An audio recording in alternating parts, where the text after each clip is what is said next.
les uns et les autres. Mais c'est pas qu'elle n'est pas d'ordinaire, vous comprenez bien. Mais c'est que tout d'un coup, il y a un supplément d'intelligence, et pas d'intelligence humaine, de ratiocination humaine. Il faut que nous devenions des petits enfants, voyez-vous, des adorateurs du visage du Christ. Et puis on ne sait pas, quand il veut, au moment où il veut, tout d'un coup, ça s'éclaire. Et on n'aura jamais fini. Je crois que je vous disais, peut-être que j'ai raconté l'histoire d'une jossise d'une vingtaine d'années, qui a 35 ans déjà, me disait, Père, vous savez, qu'est-ce que je suis malheureuse. Ah, j'ai dit, bon, Jacqueline, pourquoi? Qu'est-ce qui se passe? Il me dit, vous vous rendez compte, j'ai 20 ans et je sais déjà tout de Dieu. Et je ne vais plus rien découvrir jamais. Est-ce que vous voyez, c'est fini, j'ai déjà fait le tour. Quel dommage que je sache déjà tout. Est-ce que vous voyez, hein? Alors, vous comprenez bien que ça, c'est une erreur.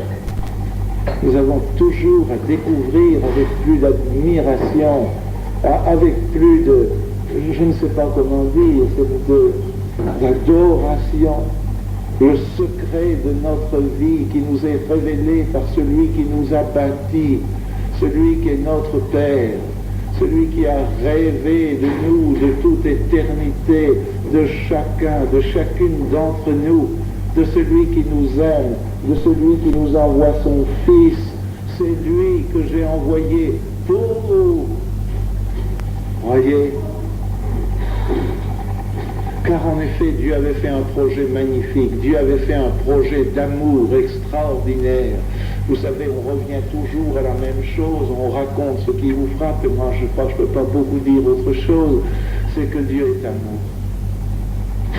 Alors, Dieu est ce foyer immense d'amour qui est avide d'amour. Et alors on dirait, ben oui, Père, Fils, Esprit s'aiment, et puis c'est merveilleux. Non, ça ne leur suffit pas. Alors Dieu a créé le monde. Et comme fleur du monde, il a créé l'homme intelligent et libre. Pour que vraiment, librement, des êtres reconnaissent sa splendeur, l'adorent dans ce face-à-face, se livre à son amour et comble son cœur d'amour. Voilà ce que l'on oublie. Dieu a créé l'homme parce qu'il en a besoin. Tant qu'on n'a pas compris ça, on n'a rien compris au christianisme. Dieu a besoin. Dieu est le mendiant d'amour, parce qu'il est assoiffé d'amour, parce que c'est son être. Et il vient frapper à notre porte. Voyez, voilà pourquoi Dieu a fait l'immensité de la terre, c'est parce qu'il est l'amour. Pour que l'amour remonte à lui, pour qu'il ait des partenaires libres d'amour. Et alors qu'il éclate de joie devant la joie qu'il produit dans ceux qu'il a ainsi fait pour l'amour. Oh, c'est tout simple, et là-dedans tout est compris. C'est ce que toujours disait Saint Jean, Dieu est amour. Il n'est que cela, notre Dieu. Ce n'est pas possible qu'il fasse du mal, ce n'est pas possible qu'il soit dur, ce n'est pas possible qu'il soit un juge inflexible, ou alors il n'est plus l'amour.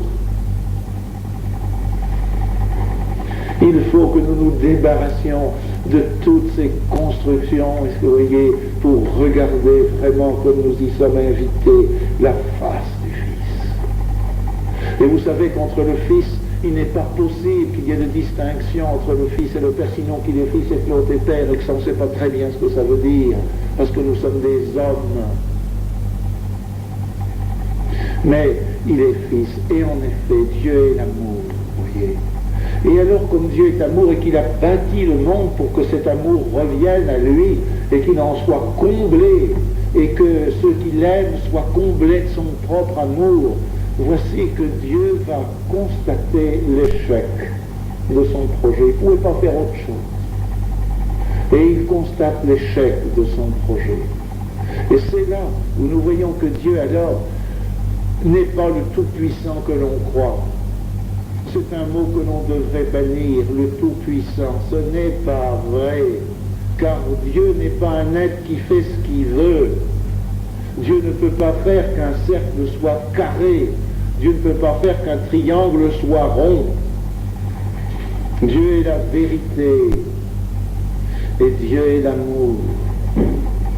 Et si l'on dit le Tout-Puissant, il serait cette espèce je ne sais pas moi, de potentat qui règle les affaires, qui nous fait croire qu'on est libre, et au moment où on dévie, qui vient sa tête pour nous remettre sur la route, ou nous obliger, et alors nous serions des robots, et nous serions plus l'amour libre qui l'attend. Car nous savons bien que l'amour ne se prend pas de force. Ce sont toutes les parodies de l'amour. L'amour, c'est quelqu'un émerveillé devant l'être aimé. Et c'est quelqu'un qui se livre et qui lui dit « Je te donne ma vie. Je t'aime tellement que je me livre à toi. Je te donne ma foi. Je te fais confiance.